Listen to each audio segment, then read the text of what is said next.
অল্প বয়সে বিয়ের গুরুত্ব কি কি, কত বছর বয়সে বিয়ে করা দরকার? আলহামদুলিল্লাহ, এটা খুবই গুরুত্বপূর্ণ একটা প্রশ্ন।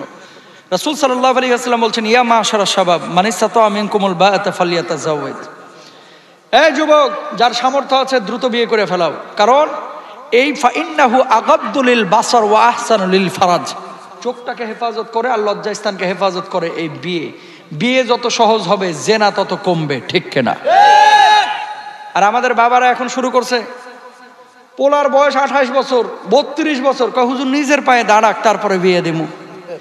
তো দাঁড়ায় রয়েছে কার পায়ে? আপনার পায়ে নেই, কথা কয় না। মেয়ের বয়স 29 বছর, এখনো বিয়ে দেয় না, কয় হুজুর একটু মেয়েটা দাঁড়াক নিজের পায়ে তারপরে বিয়ে দেবো। এরপরে বিয়ে দিচ্ছে 36 বছরে। যখন বিয়ে দিচ্ছে 36 বছরে, তারপরে তার কোনো ফিলিংস নাই, হ্যাঁ মতো ঘুমায়, হ্যাঁ মতো ঘুমায়, কথা বুঝছেন? বাচ্চা হয় না, হুজুরের কাছে আসে পানি পড়া নিতে, হুজুর একটু পানি পড়া দেন, বাচ্চা হয় না কেন? তো 36 বছরে বিয়ে করলে কি লেগা? এটা কি আইন? আস্তাগফিরুল্লাহ। এই জামানায় প্রেমটা সহজ হয়ে গেছে, জেনাটা সহজ হয়ে গেছে, বিয়েটা কঠিন হয়ে গেছে। আমি আবারও বলি বাবাদেরকে, আপনাদের যদি সামর্থ্য থাকে ছেলে মেয়েকে বিয়ে করায় দিবেন। যৌবনে পদার্পণের পরে অনেক বাপরাও আছে সমস্যা, দেখে ছেলে কম্বলের নিচে ঢুকে কুতুর কুতুর আলাপ করতেছে প্রতি রাত্রে। কিরে জামাল, কার লগে কথা কস?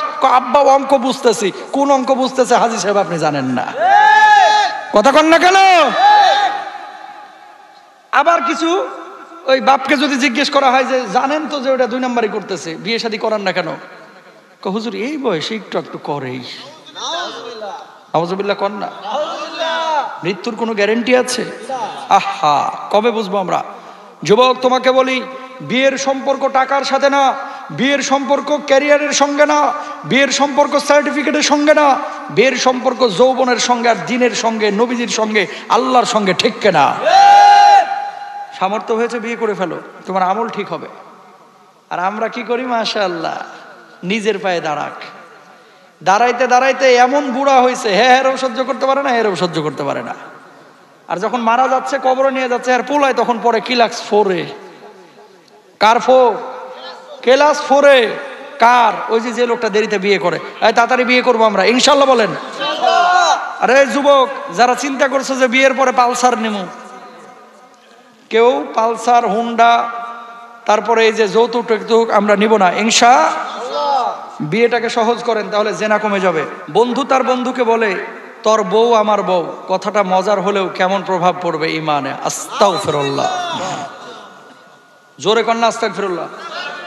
তোর বউ আমার বউ, এই কথাটা যারা বলে এদের উদ্দেশ্য খারাপ, ঠিক কিনা? কি উদ্দেশ্য খারাপ? কি উদ্দেশ্য খারাপ? বিয়ে যার যার, বউ সবার। নাউজুবিল্লাহ বলেন।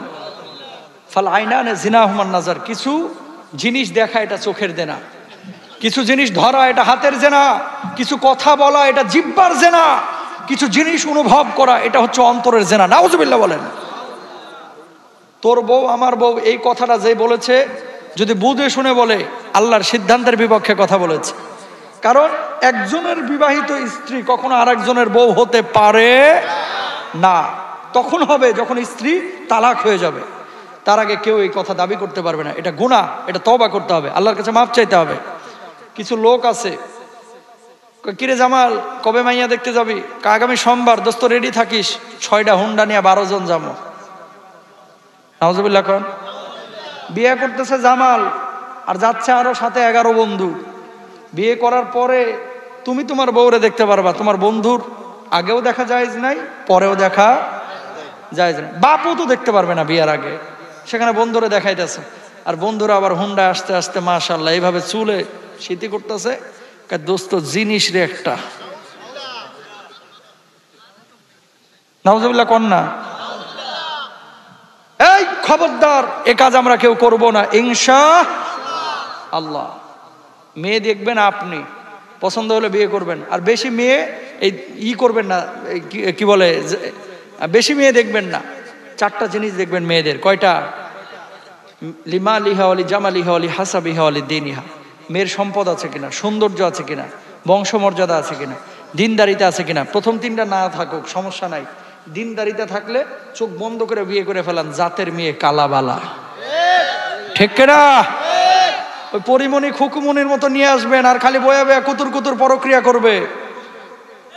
কথা বলেন। কিছু আছে না সুন্দরী মেয়ে দেখতে পুতুলের মতো, কিন্তু বাপরে বাপ বাড়িতে আনার পরে হুজুরের কাছে এসে বলে হুজুর পুতুল না, দেখছিলাম তো পূর্ণিমার চাঁদ, এখন ঘরে আয়না দেখিয়ে দেখি জাহান্নামের আগুন। পূর্ণিমার চাঁদ আর নাই, সুন্দর সারা জীবন থাকবে না, এই চেহারা এই গ্ল্যামারিটি সারা জীবন থাকবে না, সুন্দর মনটা সারা জীবন থাকবে, দিনদারিতাটা সারা জীবন থাকবে। বুঝলে বুঝ পাতা, না বুঝলে তেজপাতা। আর কি বোঝানোর কায়দা আছে এছাড়া? হ্যাঁ, এই যে আপনারা যাদেরকে আইডল মনে করেন, পরিমণি, অমুকমণি, তমুকমণি, এই যে নায়ক নায়িকা, আপনারা আদর্শ মনে করেন না এদেরকে? 12 মাসে 13টা স্বামী চেঞ্জ করে আর বউ চেঞ্জ করে এরা। কেন? এরা কি কম সুন্দরী? সুন্দরী ঠিকই, কিন্তু মাগার দিন নাই, আল্লাহ শান্তিও রাখে নাই। ঠিক কিনা? দিন আছে যেখানে শান্তি আছে।